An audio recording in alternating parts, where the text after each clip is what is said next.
Okay, welcome back to the movie pit. Like I said on last week's episode, today I want to be talking about the Human Centipede. Before I get into that, I should let you know that they're for younger viewers. There will be foul language, and on this particular review, there might be a few spoilers or a lot of spoilers. I'm not sure yet. Let's start with the plot of the Human Centipede.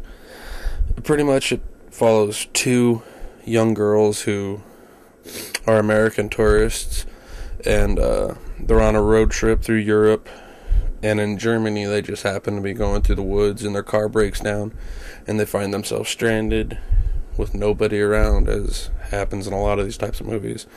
They search for help anywhere they can, and they find an isolated house out in the middle of nowhere, where they're greeted by a German man who later tells them that he is a surgeon. But at this point, he tells them he's going to call the cops, ends up drugging them, and the next day they wake up in like a half-assed hospital in his basement. And this is where he tells them that he was previously a surgeon. And he explains to them at this time that he was a surgeon to split up Siamese twins, and explains to them his plan of not splitting up Siamese twins, but making his own Siamese triplet in the form of his own horrific fantasy that he's always wanted to do, called the Human Centipede. And that pretty much covers the first 10-15 minutes of the film. The first time I saw this trailer was kind of like a lucky accident, or an unlucky accident, depends on how you look at it. I was just browsing around upcoming trailers on my app on my phone, and if one was flagged as new, the Human Centipede, and with a title like that I had to check it out, and I was just left after watching it scratching my head. And there's not a lot of trailers that I see that just make me scratch my head. And then after finally seeing the film, that local company around here got a screening of, I was left with more questions and scratching my head even harder than before, and that's really rare, because normally my head scratching is only before I see a movie, and this is the only one that left me with more questions after. Now this is where it might get a little weird.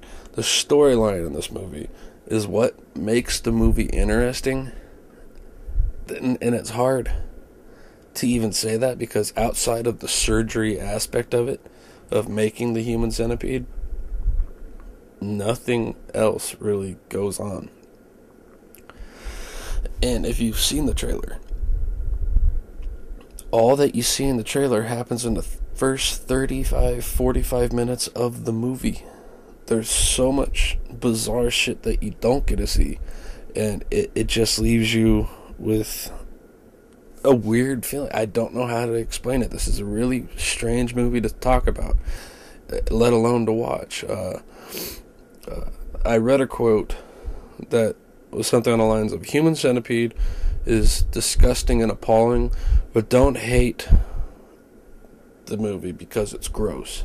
Hate the movie because it's bad."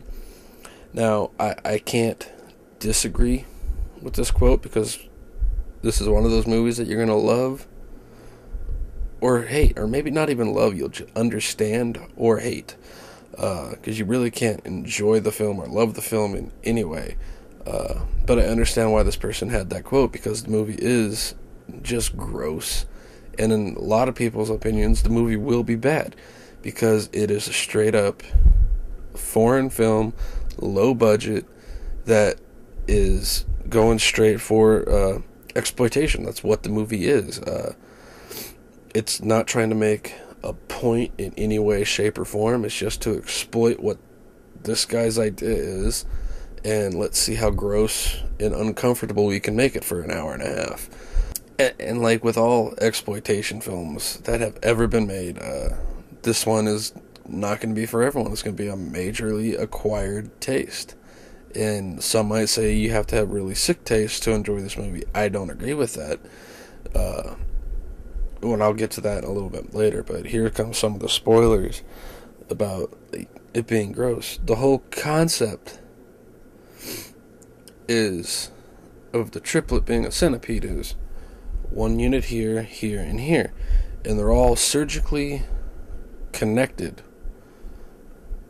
ass to mouth, so it's one full, complete living being. So, with the middle and the end being their mouth to somebody's ass, only one of them can eat. And that's the one in the lead. He can eat actual food. And the person I saw it with said, well, if he is the only one that can eat, how do the other ones eat? Think about it.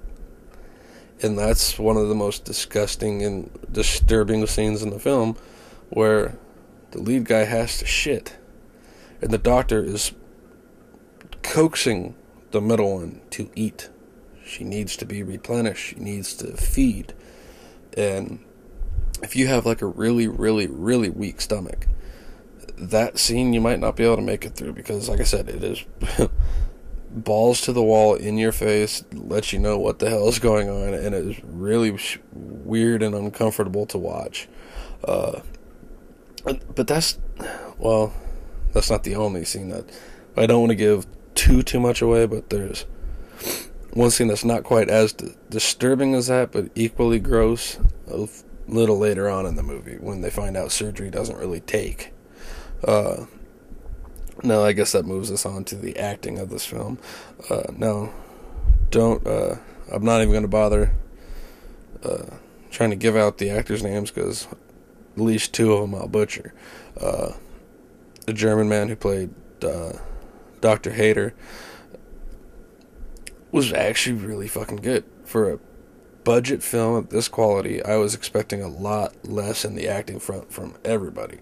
Now, granted, the lead in the chain of Human Centipede is a Japanese man. He doesn't speak any English throughout the entire movie, so I can't really... But his performance is very, very strong, along with everybody else's. You really feel the pain of all the victims involved, as well as you also feel the performance of the doctor, that he is justified in what he is doing.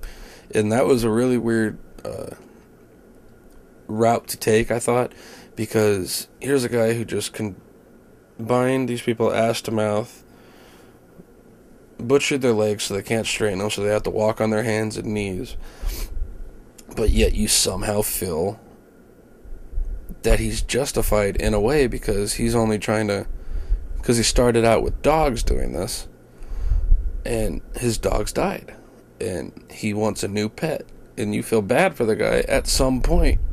And why, I don't fucking know, because you shouldn't feel bad for this guy at any reason, shape, or form.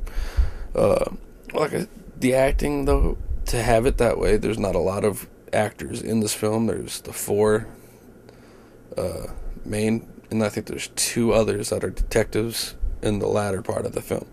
The look of the film is nice. Like I said, it's a low-budget foreign film, but they actually made the movie look like it was more than what it actually was.